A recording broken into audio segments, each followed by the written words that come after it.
Humans have made monumental progress in almost every pursuit of life for the last 200 years, but for some reason we have yet to crack the code of great leadership. Perhaps the problem lies with the way we define leadership itself. I'm Rajeev Peshawaria, and this video is part of a series where I explain the unique mindsets and business strategies that we use to guide our clients here at Leadership Energy Consulting. Let's start with the 3 most common misconceptions about leadership.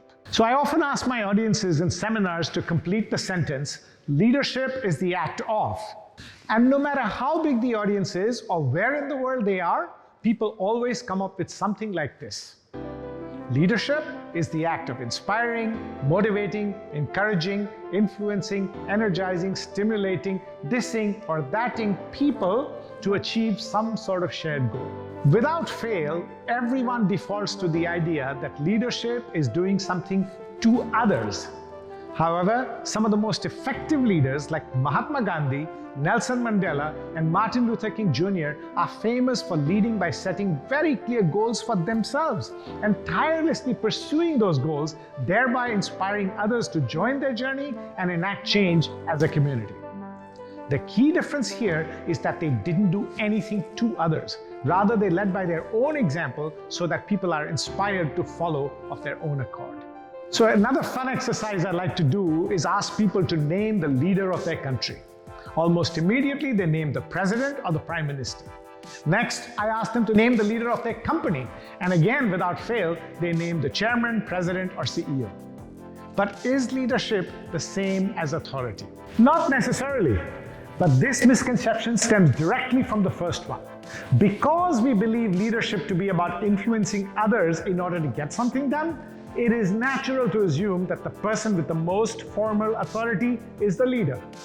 However, the same examples of great leaders we mentioned before, Gandhi, Mandela, and King, all made massive strides with leadership before ever holding a formal position of power. You don't need authority to make a difference. If we observe the pattern, we can see that their ability to inspire millions came from their own independent pursuit of a strong set of values and a purpose greater than themselves that they absolutely never compromised, even under immense pressure. This unwavering commitment to values and purpose is not born from a title bestowed upon you. It is the power you all possess within yourselves, should you choose to use it. And it's what I call leadership energy. It's a core principle that will prove critical throughout your life and will definitely rear its head through the rest of this series. The third misconception can be quite egregious. All of us have been misinterpreting followership as leadership for a long time.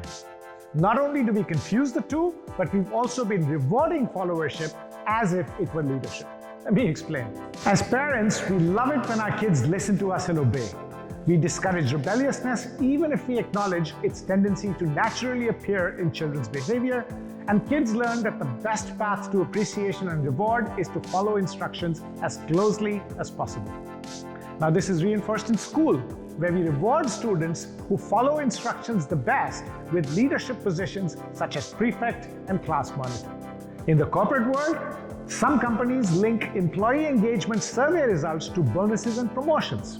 While this is well-intentioned, linking bonuses, promotions, and other rewards to employee engagement surveys results directly in incentivizing leaders to substitute actual leadership for people-pleasing behaviors. They avoid making tough and unpopular decisions, even if they may be the right ones, and compromise their values or the company's values to garner favor with their staff. This problem goes all the way to the top. When a CEO presents a new strategic direction and plan for the board to approve, the first question they get asked is this: is this a confirmed best practice? How many other companies have already proven this model in our industry? Now, if the CEO can give examples of other successes that use a similar strategy, the board is quick to approve. Follow the best practice, they stress. But if the CEO says no one else has done it yet, that makes the board uncomfortable. Gandhi, Mandela, King all saw beyond the status quo, a vision of the world that looked different and better than the one they lived in. The reason good leadership is so rare, despite billions being spent on leadership development each year around the world, is because we grossly misunderstand what leadership is. Courses and case studies on topics like influencing skills, collaboration, best practice replication, and emotional intelligence all miss the point. In this series, I will address these and more and give you several actionable ideas of taking charge of your own leadership energy, no matter where you are in the corporate ladder or in life.